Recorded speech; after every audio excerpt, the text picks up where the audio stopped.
किसान भाइयों नमस्कार। स्वागत है आपका हमारे यूट्यूब चैनल स्मार्ट एग्रीकल्चर में। आज के इस वीडियो में हम आपको 4 ऐसे कॉम्बिनेशन के बारे में बताने वाले हैं जिनमें से किसी एक कॉम्बिनेशन के प्रयोग से आप प्याज में थ्रिप्स, झुलसा रोग और पीलापन को आसानी से ख़त्म कर सकते हैं। हमें उन कॉम्बिनेशन में कौन कौन सी दवाओं का कितनी मात्रा में किस प्रकार से प्रयोग करना चाहिए, इसके बारे में हम आगे विस्तार से बात करेंगे।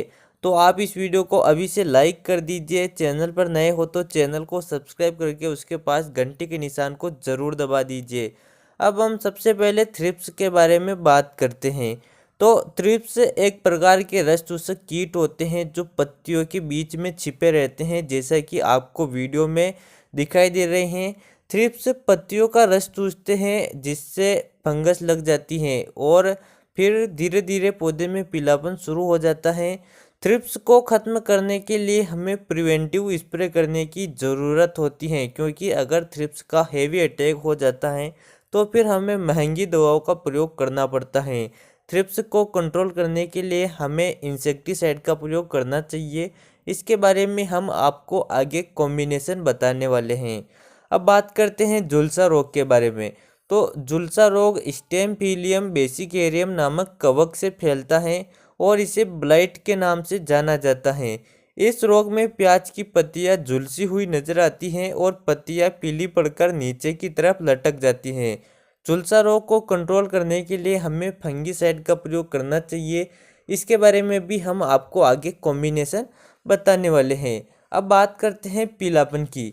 तो प्याज में पीलापन थ्रिप्स लगने, झुलसा रोग, फंगस लगने या फिर पोषक तत्वों की कमी के कारण आ सकता है।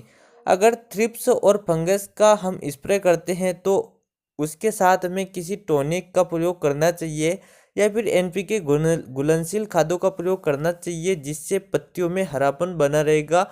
और ज़मीन में हमें आवश्यकता अनुसार मिक्स माइक्रोन्यूट्रेंट खाद का प्रयोग करना चाहिए, जिससे पौधे को समय समय पर सभी प्रकार के पोषक तत्व मिल सके। इसके रूप में आप उत्तम कंपनी के संपूर्ण का प्रयोग कर सकते हैं। किसान भाइयों, अब बात करते हैं कि प्याज में थ्रिप्स, झुलसा रोग और पीलापन के लिए हमें कौन कौन सी दवाओं का कितनी मात्रा में प्रयोग करना चाहिए। तो इसके लिए हम वीडियो में आपको 4 कॉम्बिनेशन के बारे में बताएंगे, जिनमें से 2 कॉम्बिनेशन ऐसे हैं जो थोड़े महंगे हैं। लेकिन अगर आपके प्याज की फसल में थ्रिप्स या फिर झुलसा का बहुत हैवी अटैक हो रहा है, यानी कि ज़्यादा मात्रा में अटैक हो रहा है, तो उनका बहुत अच्छा रिजल्ट मिलेगा। और 2 कॉम्बिनेशन सस्ते वाले बताएंगे, जो अगर हैवी अटैक हो रहा है तो 100% रिजल्ट नहीं मिलेगा, लेकिन अगर कम अटैक हैं तो वह भी अच्छा कंट्रोल देगी। तो सबसे पहले हम बात करते हैं महंगे कॉम्बिनेशन के बारे में। तो उसमें किसान भाइयों आपको प्रति एकड़ 80 ml डव कंपनी की डेलीगेट फंगीसाइड, उसके अलावा आपको 80 ग्राम बायर कंपनी की नेटिवो फंगीसाइड का प्रयोग करना चाहिए। और उसके आगे किसान भाइयों आपको प्रति एकड़ 250 ml चिपको का प्रयोग जरूर करना चाहिए, जिससे स्प्रे का हमें सही रिजल्ट मिले। किसान भाइयों, यह है पहला कॉम्बिनेशन। अगर दूसरे कॉम्बिनेशन की बात करें तो प्रति एकड़ की दर से 50 ग्राम गार्डा कंपनी का पुलिस कीटनाशक, 150 ml सिजेंटा का एमिस्टार टॉप फंगीसाइड और 250 ml सिलिकॉन चिपको का प्रयोग हमें करना चाहिए। किसान भाइयों, अगर थ्रिप्स का ज़्यादा अटैक हो रहा है, पौधे में पीलापन काफ़ी ज़्यादा देखने को मिल रहा है, तो इन दोनों कॉम्बिनेशन में से किसी एक कॉम्बिनेशन का प्रयोग अगर आप करते हैं तो आपको बहुत ही शानदार रिजल्ट देखने को मिलेगा।